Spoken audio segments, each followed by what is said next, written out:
Hey guys, Omar here. Today I'm going to share my impressions of the Rokinon 12mm f2 lens. This is not going to be an official technical review. I'm just going to share my thoughts on how I use the lens, what I thought of the lens, and show you some images so that maybe you can, if you're interested in it, you could get a little bit information. And that's what we're about in this channel, is to sort of pass on what we learn and hopefully help someone out there. Okay, so this is the first picture I took when the lens arrived. I basically wanted to see if the distance meter on this was kind of accurate. So I just took it out of the box, put it on the Fuji, put about the distance to my face, and it did a pretty good job. And it's a horrible lens for portraits. So I love to start off with that one. Ooh, and pick your friends' noses. First question, do you actually need this lens? The only lens I have for my Fuji X-T20 is the 18-55 kit lens. And although 18 is great, I love my 17-40 on my Canon.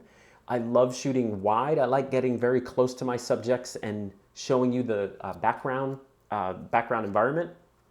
And although the Fuji 18-55 is a fantastic all-arounder to walk around, to travel, it doesn't give you that really dynamic entire cathedral, entire building kind of look, which is a little bit more dramatic. So I wanted something wider. Your options are there. Fuji, if you have the Fuji system, Fuji makes a 10-20, but those lenses are about $1,000. So what I did instead was I bought the Rokinon used for about $275, under $300. And I'll talk about later why maybe that wasn't the best option. Listen to me carefully. You're an idiot! So maybe you're looking for something a little wider. This fit perfectly for my kit. You may find that the 23mm or the 35, you might want to use, instead of using the money for this, you might use that towards a lens that's more useful for your style. So if you like doing street photography and portraits more, look at the 35mm f2 lens, look at the 23mm f2. This may be too wide for walking around with. For me though, perfect. As long as I had the 18-55 with me. I wouldn't use this lens alone. That would just be ridiculous. Okay, some features. Well, let's take this picture off. Oh, Spider-Man. Yes. Good one. All right, guys, let's take a closer look at the Rokinon Samyang 12mm f2. Now, it's a pretty lens. They put a nice little like metal red thing on there. I like that. That's very cool. I wonder where they got that idea from. So this right here is what the lens looks like very close up. It's really well built. It's got like a nice mass to it. I also like this design right here. It's not full black, has like cool smooth machine metal, which I like. The lens cap has like the little Nikon-y sort of plastic to it, you know, like all those little dots that you find on a lot of like camera bodies and stuff. The lens cap is the pinch type. It doesn't always go on super great, but I don't really care about that kind of stuff. As long as they build a good lens, I don't really care about the lens cap too much. Metal mount, which is great. Here's the 18-55mm next to the Rokinon 12mm. Here is the Canon 70-200.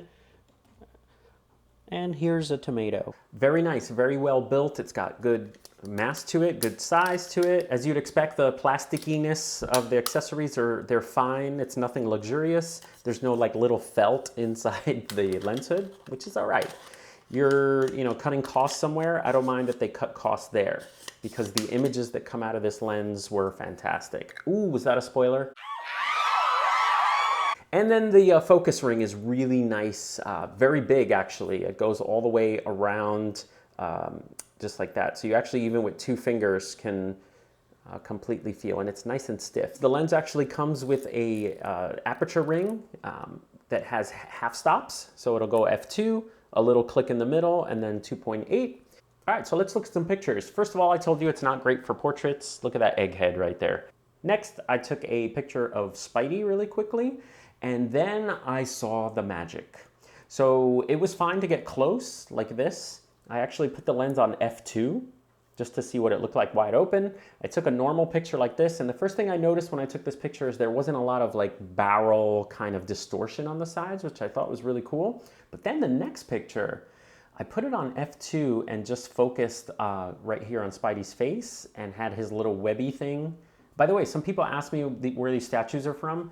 The statues that again, if you're new to this channel, I'm a big comic book nerd. I love all the Marvel movies, all that stuff. So I have statues. I'm a dork. But anyway, back to Spidey. I focused on his face and then noticed that, I mean, that little web hand was like really close to the lens. Now on the box it says about 7 point something inches, about 8 inches. But what's great about that is that's the distance from the sensor. So when you have this lens on the camera, it's not 7 inches away from the front of the lens. It's 7 inches to the sensor. So you can get really close to subjects, like about yo. And the surprise with the lens was that at f2, it gave like a dreamy, cool effect with the lens that I never saw with any of my Canon lens. The focus distance on this 17 to 40 is crap. Again, this picture, it didn't seem like it was distorted. This is another one of my statues. And like I said, everything was like nice, crisp, clean. We got this plate in Italy, in Siena, which is beautiful. But look at the vignetting on the wall that comes from the lens. So the edges are darker. And I'm totally fine with that because I always add a little bit of vignette to my photos anyway. So it's doing it for me. This is something you can fix easily with one button in Lightroom to get rid of this darkness on the side. Went to my dining room, awesome, got really close to the corks. And again, the background bokeh is really nice in this photograph. I like that. My little girl. Again, I said it wasn't for portraits, but maybe what I meant was it's not great for close-up portraits. You can get some cool wide portraits of people. You can see this isn't an interesting background by any means, but if you zoom in and look at her face, let's see if I can zoom in here. Whoa. That's some nice teeth. Kids, usually you can get away with wide portraits. And again, if you kind of pick the right distance with the lens, it doesn't seem to be a wide lens. Like here you have great little fall off on the edges down here, which is really nice. One negative of the lens is it doesn't record your EXIF data. So you actually will not remember any of your settings, which stinks. Fun, again, my daughter, we were doing a hike in Jersey. We picked some berries and I just took a picture really close up of the berries. And as you can see, look at the bokeh in the background is really nice. And berries look great. They look nice and sharp. I use Velvia film simulation for you Fuji users out there. Flat out, straight out of camera, nice. Fun shots. I bet people wouldn't even guess what kind of lens that is. I mean, it looks with the only thing that was really in focus here was this little area right here, the orange lichens. You lichens? Just a fun portrait of, you know, got a little bit of lens flare here. I found that there wasn't a lot of fringing. With some lenses, you get what's called chromatic aberrations, and that's kind of like some purple fringing if a background is too bright. And I haven't noticed any on this lens. I tried to do some slow shutter speed stuff here. No tripod, so I just put it on a rock to play around. Portrait. Got a beer later after the strenuous hike of half a mile. But again, testing, this is very close to the beer. You can actually see it on the table. It goes up. So it's got like a very cool perspective, wide, but it doesn't really distort the picture too much. I was really liking that. You could take great environmental portraits. And then what's great is this is the same sort of scene. I just moved over and got a little closer. And again, you can kind of use it as like almost a 35mm lens. Even though it's so wide, it's usable for little situations and environmental kind of street photography. Okay, so these were some pictures at the Grounds for Sculpture Museum in Trenton, New Jersey. Very cool place. Got close to, they had nice little flowers there. The background, I just love the blur that comes from shooting at f2. I pretty much shot the lens f2 for the most part. This picture I love because, first of all, I like that there's a little blur on her leg so you can see movement. But the trees didn't bow. I think if I took this picture with the 17 to 40, I would get a lot more bends in the trees. But I love that there wasn't too much bowing and movement of those trees, bending of the trees, which I liked. You can get cool pictures of flowers, like by getting in really close. You can take your regular old, we're here tourist shot. and then move forward. I zoomed with my body here. I actually walked closer and got a little bit of a different shot. So same lens, 2 different shots. Zoom with your legs, people. Zoom with your legs. This is the grounds for sculpture also. Just to show, I took the, just a regular environmental shot to show all the statues. And then again, how close you can get. Makes the lens fun to use. You're looking for pictures. Beautiful wide angle sky. Again, architecture, buildings, but you can go back to getting close up, which is great on the apples there, which is fun. Street photography with the lens. Okay, so first of all, it's a little tough because if you're manually focusing, what you have to do is you can't really have it at f2 because f2 is too shallow, but you need to switch your lens to a higher aperture. You can't be at f2 because it may misfocus. So you gotta be at like 5.6 or f8 at least. And that means that the lens is actually focusing more deep. So it focuses from the sidewalk there all the way to the cars and across the street. So you kind of get all of this in focus. Now this is actually, if you use street photography with it, you have to get close to your subjects because I'll show you the original shot here. So look at the original shot. There was a lot more information here because the lens, you have to be really close to get your subject in the frame. So it was a great scene, but without cropping, the picture didn't work. So I actually had to crop in this image to get what I wanted. All right, nice little street scene, again, wide. Here I do see a little bowing of the lens a little bit better here than the trees. I love pictures like this, nice little architectural picture, very fun, very nice. Again, street photography, I was pretending to take a picture of that and I got the cool guy on his phone. This one is edited in Lightroom to make it look funky and stuff. And again, going from wide to close. Guacamole looks awesome, delicious, good colors. This is in Tel Aviv, just again, a beautiful wide. And again, you can just show the whole landscape, the whole scene, which I wasn't getting with my 18mm. And then I walked around the market, and this was a little tough because if you don't want people to know that you're shooting, I would put my camera on electronic shutter. And if you use electronic shutter on the Fuji camera, it's completely silent. It actually makes no noise. Ooh, close-up food with the Rokinon. Again, the whole scene wide, and then with the same lens, I can walk up close f2 and get like pretty bokeh, nice details. Wide, electronic shutter, silent, wasn't allowed to shoot in here. Wide, super wide. Architectural details was great for that. And then something bad happened.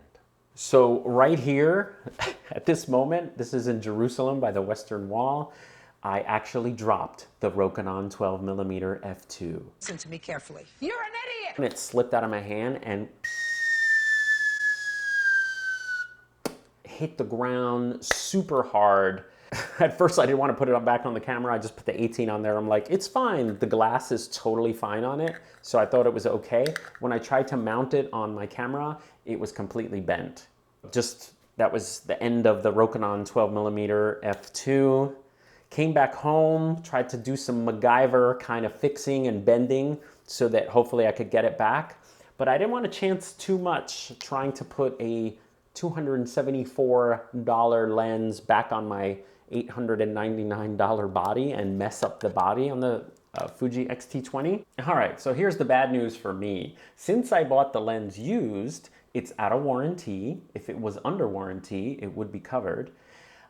You get a year warranty on the lens. So it wasn't covered. So I was willing to pay for it. Let me just get a brand new mount or something.